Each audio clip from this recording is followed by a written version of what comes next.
بخاری و مسلم میں ابو ہریرہ رضی اللہ تعالیٰ عنہ سے مروی ہے کہ حضور اقدس صلی اللہ تعالیٰ علیہ وسلم فرماتے ہیں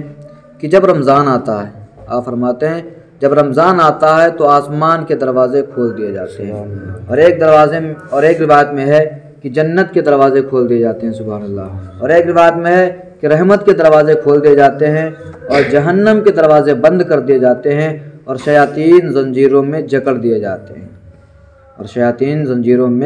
جکڑ دیے جاتے ہیں، اور دنوں کے اندر ہم اور آپ کا بہانہ رہتا ہے، نماز نہ پڑھ سکے شیطان نے بہکا دیا، یا یہ کام نہ کر سکے شیطان نے بہکا دیا، لیکن یہ وہ ایسا مقدس مہینہ ہے جس کے اندر سرکش شیاطین بھی قید کر دیے جاتے ہیں۔ اور امام احمد و ترمذی و ابن ماجہ کی روایت میں ہے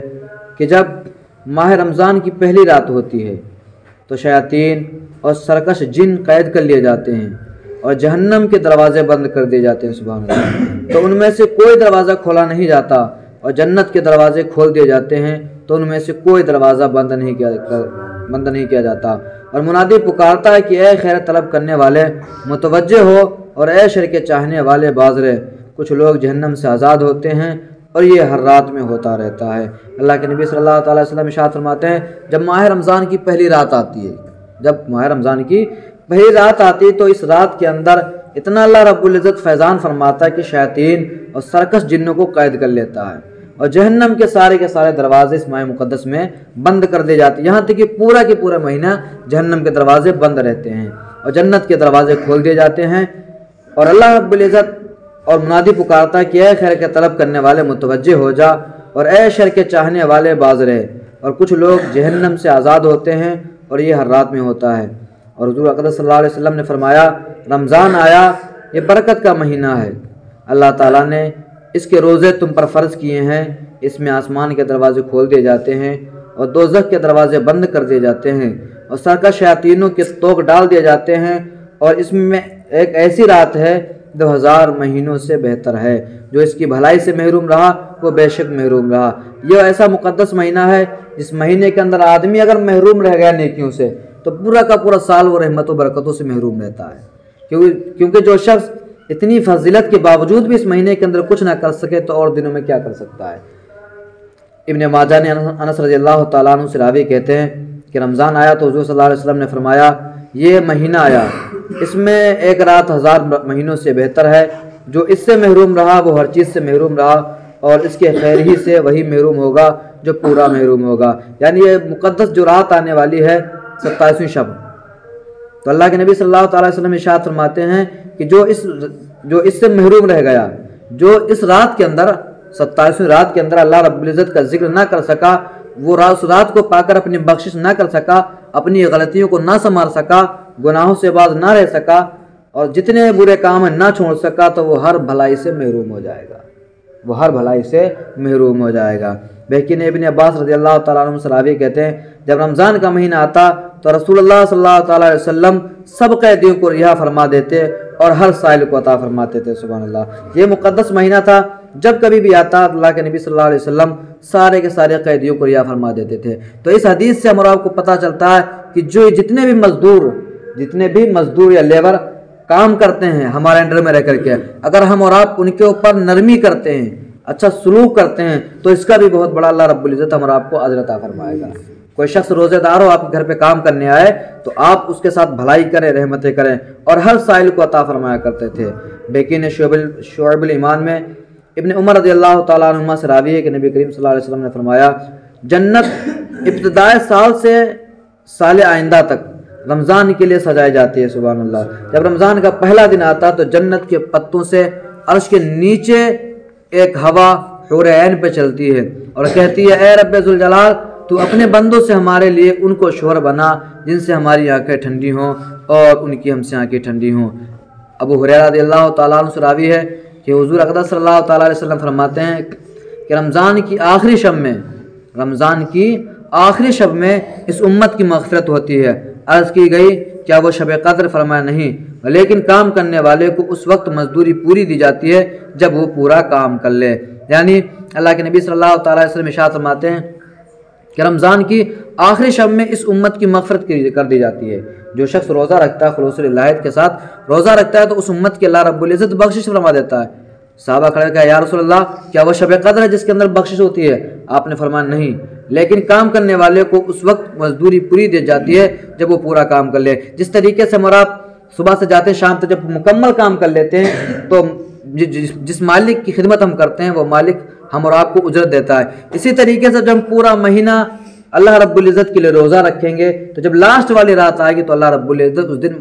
امت کی مغفرت فرما دیتا ہے۔ اور اللہ کے نبی صلی اللہ تعالیٰ علیہ وسلم ارشاد فرماتے ہیں کہ جب آخری شب ہوتی ہے، رمضان کی جب آخری شب ہوتی ہے تو اللہ رب العزت فرشتوں میں کہتا ہے، اللہ رب العزت فرشتوں میں کہتا ہے کہ اس مزدور کو کیا اجرت دی جائے؟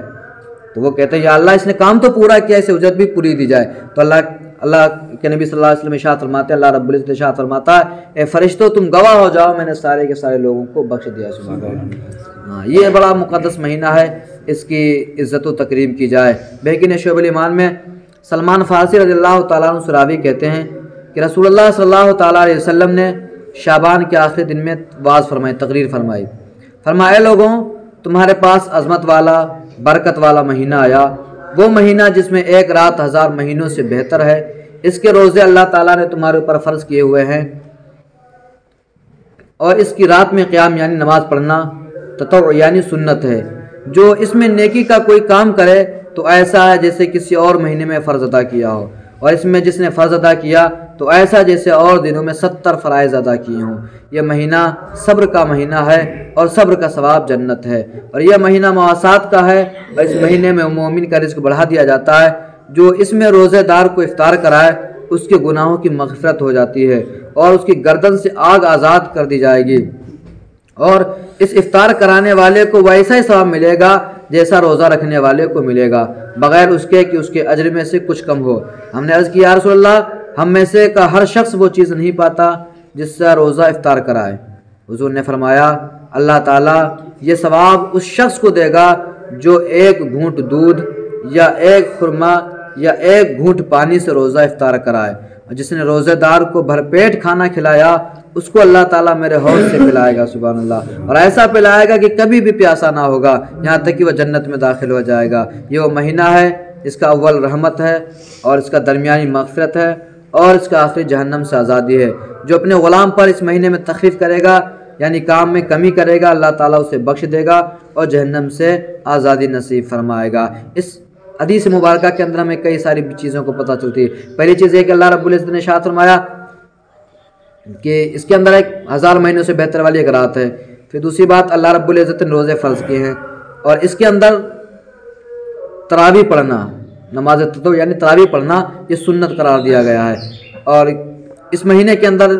نفل ادا کرنا فرض کے برابر ہے، فرض کو ادا کرنا 70 فرائض کے برابر ہیں۔ اور یہ مہینہ صبر کا مہینہ ہے، یہ مہینہ صبر کا مہینہ اور صبر کا ٹھکانہ جنت ہے۔ اور یہ مہینہ مواسات کہتے ہیں آپس میں بھائی چارگی کرنے کا، آپس میں ہمدردی کرنے کا یہ مہینہ ہے۔ اس مہینے کے اندر ہم اور آپ کو جہاں تک ہم اور آپ سے ہو سکے ہم اور آپ اپنے محلے والوں کو پڑوسیوں کا زیادہ سے زیادہ خیال رکھا کریں۔ ہم اور آپ افطار کرتے ہیں اچھی طریقے سے، اور پتہ چلا کہ ہمارے پڑوس کے اندر ہمارا جو غریب محلے کے اندر رہنے والا وہ شخص بھوکا ہو تو ایسا روزہ بھی اللہ رب العزت کی بارگاہ میں زیادہ مقبول نہیں ہوتا ہے۔ مواسات کہتے ہیں بھائی چارگی کے بارے میں، مواسات کہتے ہیں بھائی چارگی، جس طریقے سے ہم اور آپ کھائیں اسی طریقے سے اپنے محلے کے اندر پڑوسیوں کا بھی خیال رکھا جائے۔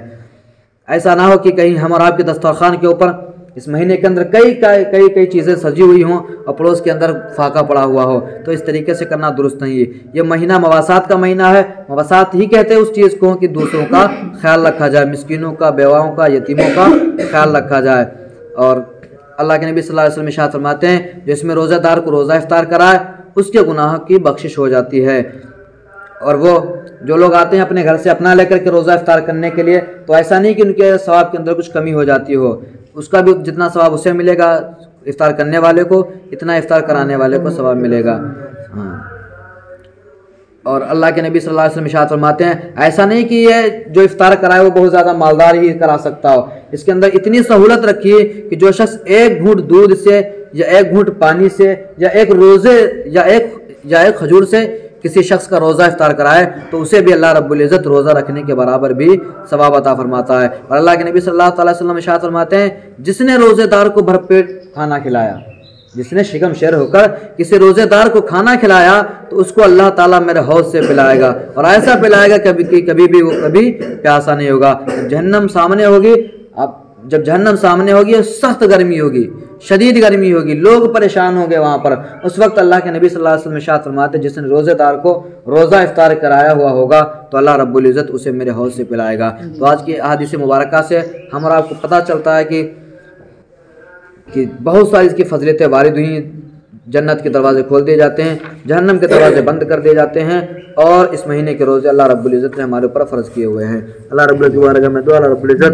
ہم اور آپ کو اس تمام باتوں پر عمل کرنے کے توفیق عطا فرمائے، شریعت مطہرہ صلی اللہ تعالیٰ علیہ وسلم پر عطا فرمائے۔ اے مالک مولا جتنا ہم پڑھیں یا جتنا سنیں اس پر عمل کرنے کی توفیق عطا فرما۔ اے مالک مولا اس ماہ مبارک ہم سب کو تعظیم و تکریم کرنے کی توفیق عطا فرما۔ مالک مولا سارے روزے رکھنے کی توفیق عطا فرما۔ اے مالک ہم سب کو جھوٹ، تکبر، غیبت، بدی، چغلی، حسد سے محفوظ عطا فرما۔ اے مالک مولا ہم سب کا خاتمہ ایمان پر نصیب عطا فرما۔ سبحان ربک رب العزت عما یصفون، وسلام علی المرسلین والحمد للہ رب العالمین۔